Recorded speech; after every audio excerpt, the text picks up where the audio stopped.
So, hi, welcome to our PLASN Primer. This is an evidence informed guide to help you get the most from the upcoming Pan London Autism Schools Network. I'm Aaron Giuliano, an embedded researcher at Phoenix School. And I'm Dr. Brian, Research Fellow at UCL's Centre for Research in Autism Education, probably known better as CRAE. It is so lovely to have you all joining us. We are following some research which has pointed out that teachers are starting to leave places like Twitter and far prefer to listen to podcasts while doing the dishes instead. This is a bit of an experiment. Please let us know what you want by sending us an email.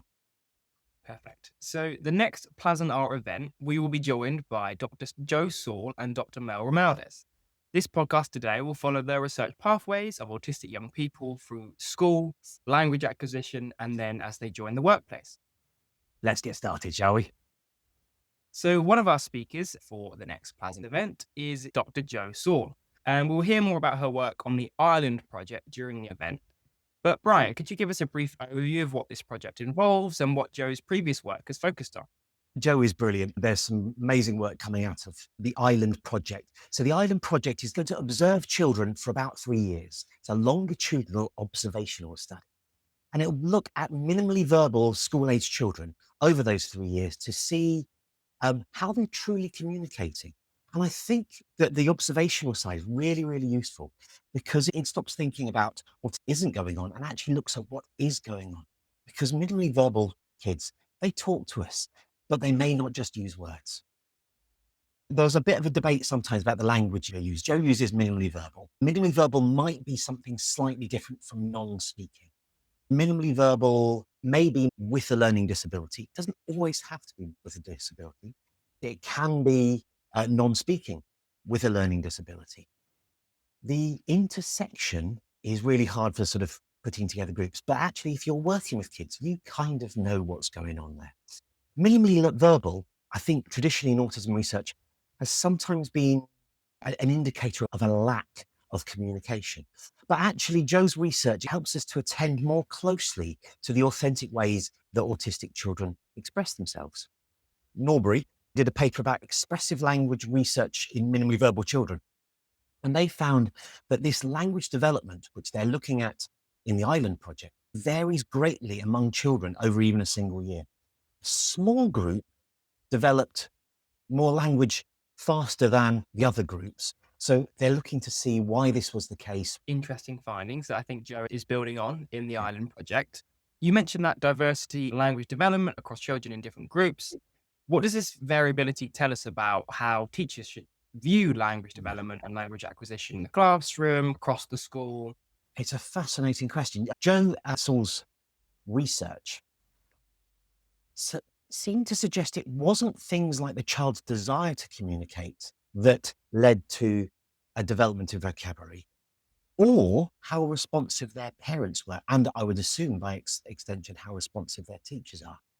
What actually mattered was how many different speech sounds children can make early on. They're what was called consonant inventory or phonetic repertoire. The sounds that were made and how the sounds can then progress to become language. Now, how we expand that in the classroom, that's the tricky bit, but giving space for sound, giving space for music, for joy, for expression that isn't language, rather than looking for words, actually looking for the consonant inventory and the phonetic repertoire.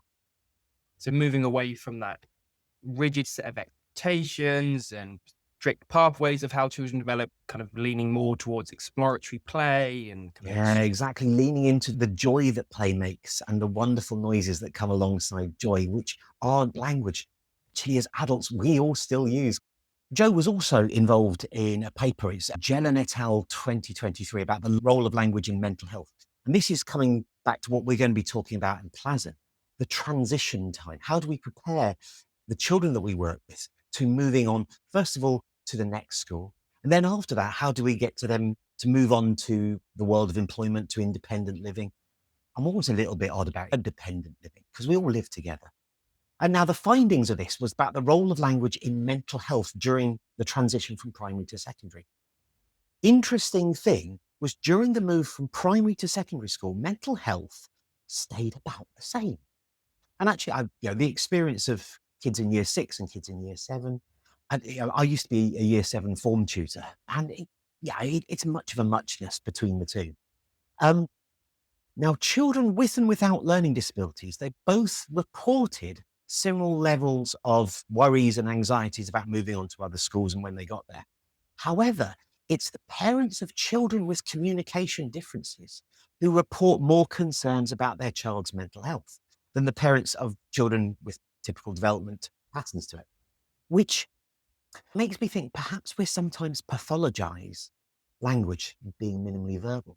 Our worries about their mental health then it can exacerbate the mental health itself. So early language difficulties, they're linked to parent reported problems rather than actually how children are describing their own experiences. And I find that fascinating work. And it sounds like there's a potential danger of pathologizing children and seeing them in a different way because of the way they communicate that could shape future trajectories. Yeah. Yeah. Rather than actually as educators who know the children we work with, we become linchpins in the joy of their communication, the joy of their expression. And it may go on to become other things, and it may just be as it is, but it's finding that joy in itself. And it takes it away from that, almost medical deficit model to a social model about how do we create societies in which all forms of communication are valued.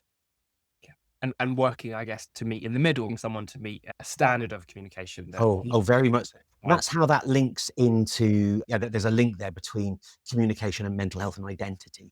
Language isn't just about asking and answering the questions. It's about sharing experience and building relationships and making needs known. yeah. And I guess it also relates to Milton's double empathy problem. Oh, very much so. So for those who, haven't heard me ramble on about Milton and double empathy problem before, it is where two groups of people fundamentally misunderstand what's going on with each other. And in society, the neurotypical norm, because of its majority power, can cause issues for a minority way of expression and thinking about the world. And misunderstandings, they are often mutual and not one-sided.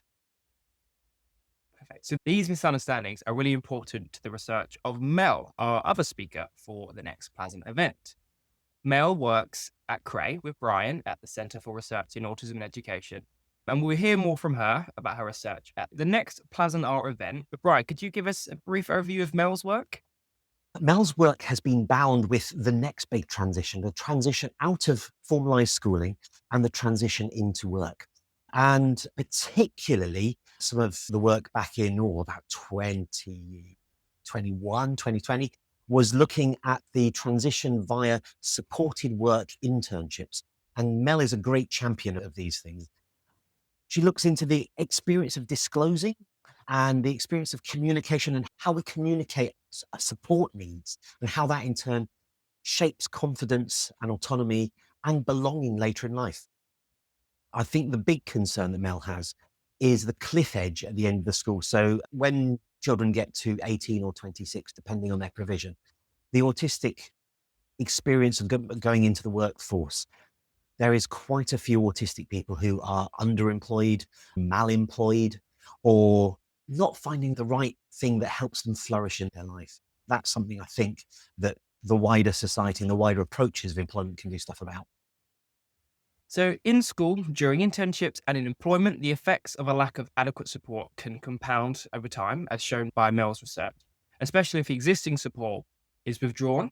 So, kind of that cliff edge you were talking about. And this seems to link back to Joe's work. If early communication is misread, the dangers of this disconnect between teacher student or student and fellow student can also compound over time. What do you think these links between Mel and Joe's research tells us about how early school experiences shape later confidence and success? What might school systems unintentionally teach autistic young people about their place in the workplace and in society? I've been working with autistic university students for many years.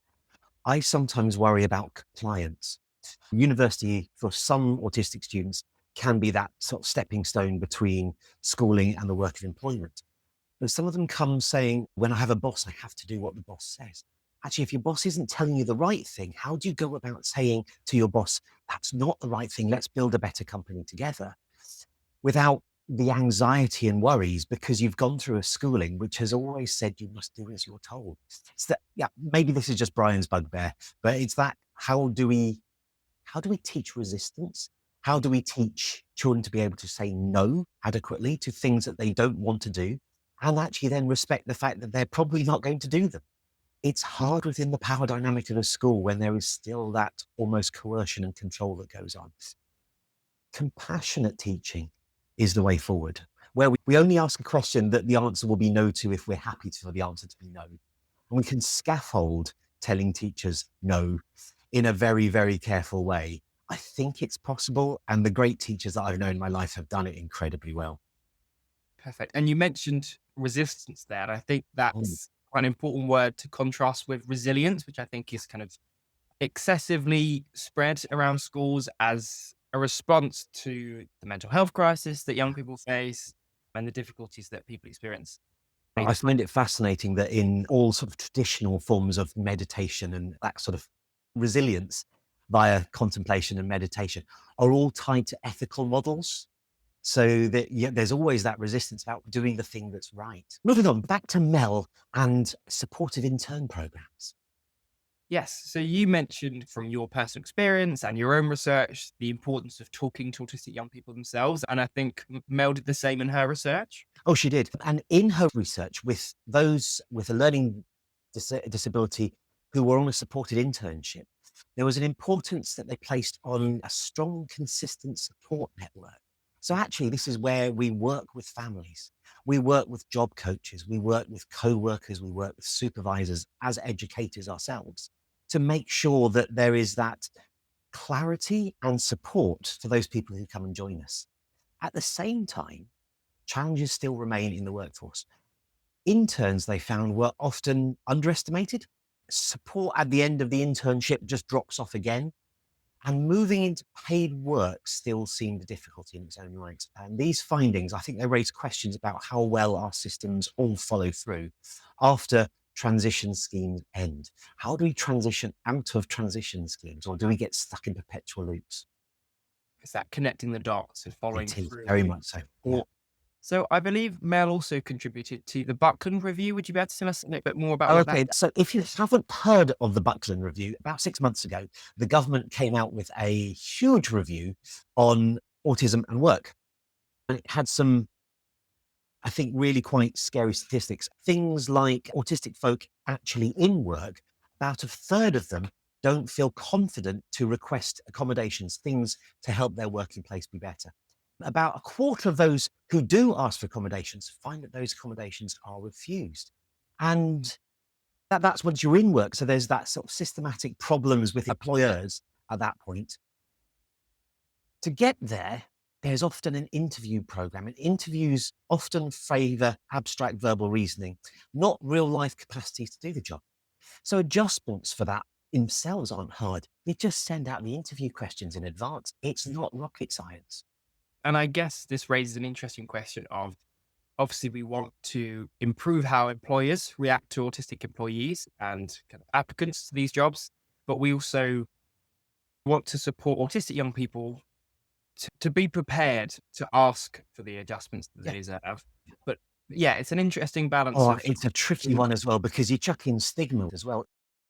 If you disclose, it puts you in a vulnerable position. And if you feel vulnerable in the first place, putting yourself in a more vulnerable position by disclosing is a hard ask. So it's actually, I think the onus must be on employers, those people running internships, those people there, to know enough that they've put these things in advance. So you're not forcing people to be more vulnerable by coming forward. There is also a place for teaching pupils how to be advocates, how to say, these are my rights. Please make sure my rights are here. So I think this links nicely to kind of our wrapping up section, where we think about what rethinking support in school and in the workplace would look like, and viewing inclusion as a shared responsibility. Perspective. Support isn't about just giving people words. It's about recognizing needs and patterns and stresses and then doing something about it. Mel's research helps frame and reframe what flourishing can look like. and looks into relational building within moving into the workforce, co-constructed pathways of doing the right thing, and creating psychologically safe spaces within the workforce that can really make a difference. One of the great bits that I picked up from one of her research with the Deutsche Bank internship model, it was an example of someone taking a chance. And we can have some amazing cross-pollination of thinking when someone takes a chance. Teachers, we have always had this key role in bridging early support with future self-belief. What are the kind of people that the children we work with can grow up to be? And we need to have those high levels of aspiration ourselves, as well as knowing them, so that actually these aren't just pie in the sky aspiration. These are real ways to flourish, enjoy, and have a life that is lovely. And to kind of achieve a life that is lovely, it's clear that inclusion is necessary for that kind of efforts to embed inclusion and encourage inclusion. And it's clear from this research that inclusion should be a shared, ongoing practice rather than something that's fixed. Teachers need to be co-navigators of transitions. So Joe's work helps us think about communication and how we help children transform between schools. Mel's work helps us think about competence and readiness. But actually, both of them have what we sometimes called epistemic justice. Who is it that we're believing when it comes to asking these questions? Who is seen as capable? And actually asking the children as they become young adults and go into the workforce, what it is that they want, how they see the world, changes what the world can be. And by doing that, if you as a teacher, if you're doing that alongside a pupil, then you're co-navigating the transition. Nice summary, Brian. So for my final question. Yeah. What do you think listeners to this podcast should take to our upcoming PLASN event? What key things should they remember from the research of Joe and Mel? Now, this is where I come across as an old hippie of a teacher. Plus, as teachers, we quite often fall into the expert trap. We think we know what we're doing. Actually, because we know about education, we know that a lot of education is about unlearning and then relearn. What is it that we are going to unlearn about what communication is? What is it that we're going to unlearn about the transitions that our students and pupils go through? What do we unlearn about employment? We've kind of framed a lot of this that employment might be an end goal, but it's actually part of a path of a flourishing life to have something that we do that creates values for the community around us. It's not just about putting roofs over our own houses. So I would like you to come with questions, and I'd like you to enjoy the next PLASN. And at that point, we say thank you ever so much. Have yourselves a great day.